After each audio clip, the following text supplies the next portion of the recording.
Welcome to today's CIO Water Cooler TV, the digital download version.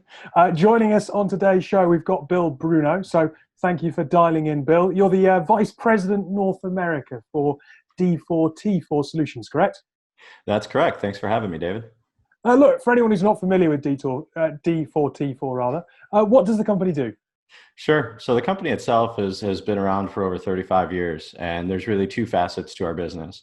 The first is our customer data platform, which helps organizations around the globe capture individual level behavioral contextualized data across all digital channels instantly without tagging, in a 100% compliant way with all of the legislation around the world from GDPR, CCPA, so on and so forth.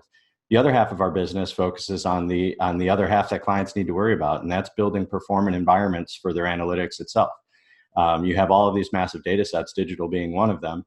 And whether you're a financial institution running regulatory analytics or really just any organization trying to drive customer-centric analytics, data science, modeling, risk, fraud models, so on and so forth, you need an environment that's performant, that can manage that data, get it to the right place, scale with your business as you need it. And that's where our customer data management offerings come into play in building just that for customers. So there you mentioned kind of financial organizations, you mentioned fraud, you mentioned you've been around for about 34 years. Is it fair to say that that's kind of the sweet spot for the business, or is the client base a little bit more diverse? And I suppose it might be growing given some of the challenges organizations face right now, right? Yeah, absolutely. I think from our perspective, finance has always been a sweet spot for D4t4 solutions and is a large portion of our business. We do have clients across what I call the secure verticals as well. So in addition to finance, insurance, and healthcare, we have some clients in the travel sector, in retail and telco as well, but financial services has been our bread and butter for a very long time. And there's a lot of interesting challenges that come in those organizations from a data perspective, from a customer perspective, and obviously, as you touched on, risk and fraud. Digital fraud is one of the most biggest challenges for those organizations today. So working with them to help solve for those is really important for us as partners to those businesses.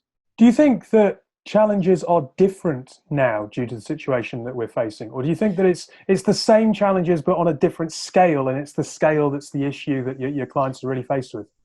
No, it's a great point. I do think in some situations, a lot of organizations, regardless of vertical, have been forced to speed up some of their plans, particularly from a digital or a customer perspective, because there's not a lot of face-to-face interactions these days as a result of the world. So I think there's a lot of organizations out there that perhaps were not as prepared to be customer-centric and to have the digital touch points out there to drive the same experience that you would if you were face-to-face with an individual. So I think digital transformation from our perspective is something that has definitely sped up.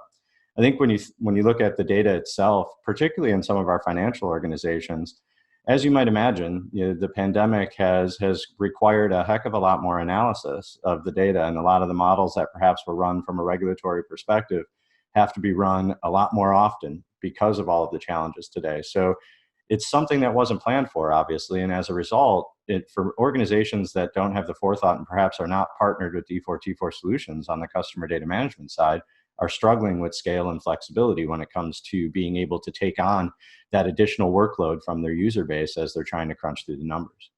But those numbers that you're trying to crunch through, they are colossal. But I suppose right now you are able to build an even more complete picture of a customer than maybe you were before, with so many transactions now online. I suppose it's a more complete picture.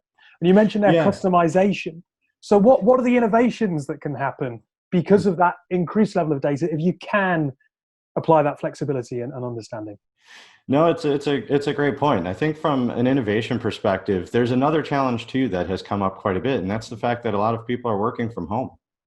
And a lot of the more secure data sets, if you will, are sitting behind the firewall in organizations, particularly for our financial institutions that we're partnered with. And so being able to access that data in a compliant way and ensuring that the right data is getting in front of the right eyes, and that frankly the wrong data isn't when it comes to customer data, especially with GDPR and CCPA and LGPD down in Brazil. It's really important.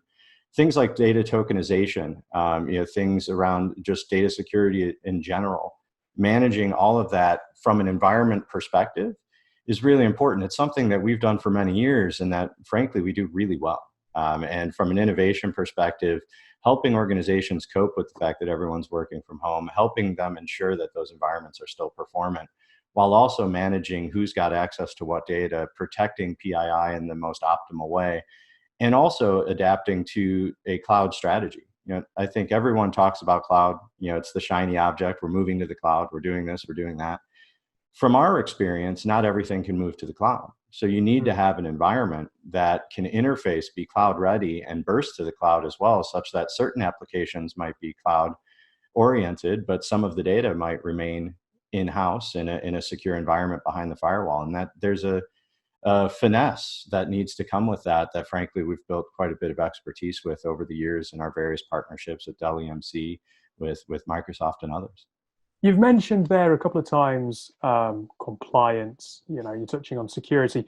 You're the VP in charge of North America, but you also mentioned a moment ago Brazil, and we're all working in a global world now with work from home, right? So, are the challenges that you're facing, are they mainly tech? I mean, if you've got someone in North America versus someone in Brazil, I suppose there's a greenfield, perhaps, with some of this technology attitude in some emerging countries where you can go, you know what, these behaviors are the behaviors that you should see, versus maybe some learned bad behavior in areas where we've had technology and there's been legacy and etc. So I'm just wondering, is it mainly technology, or is there a big degree still around security where it's actually behavioral? No, there's definitely, it varies by market. Obviously, as a global organization, D4t4 comes into contact with all of the various approaches around the globe to data security and compliance. And it's a conversation constantly, because I think as you become more customer centric as an organization, you also have to be a better steward of customer data. There's an inherent trust there that you need to have, a digital trust that you need to have with those consumers that are providing that information, and trusting that you're going to use it appropriately, use it as you've outlined, but also protect it, right? And for us, emerging markets, I did mention Brazil, South America, Latin America are two markets that are popping up with some opportunities for us, and APAC as well over the last couple of years, which has shown up in some of our annual reports, has been a very large market focus for us as an organization as well, because the challenges that we solve for across the two facets of the business exist everywhere. And things have largely sped up in the last 12 months around being more customer centric and getting more and more data available to the data scientists and the modelers and the analysts and statisticians that need it. And organizations struggle with that. They struggle with keeping environments up to date. They struggle with making sure that they've got the best of breed hardware and kit. They struggle with solving for the scalability, flexibility, and thinking through even things like storage, backup, restoration, and networking. And those are all the things that we do on a daily basis at D4t4 to take those worries away. So look, if someone's interested in you potentially helping with some of those concerns, D4t4 Solutions, how would they find out a bit more?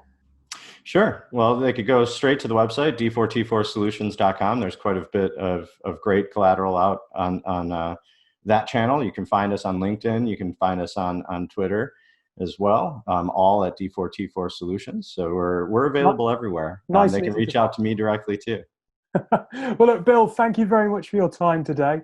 If you've enjoyed this episode of CIO Water Cooler TV digital download, head over to CIO Water Cooler. There's plenty more content to browse back when we were in the studio as well on CIO Water Cooler, and there'll be plenty more to come. So do browse through that. And again, Bill, thanks for your time. Thank you very much, David. Appreciate it.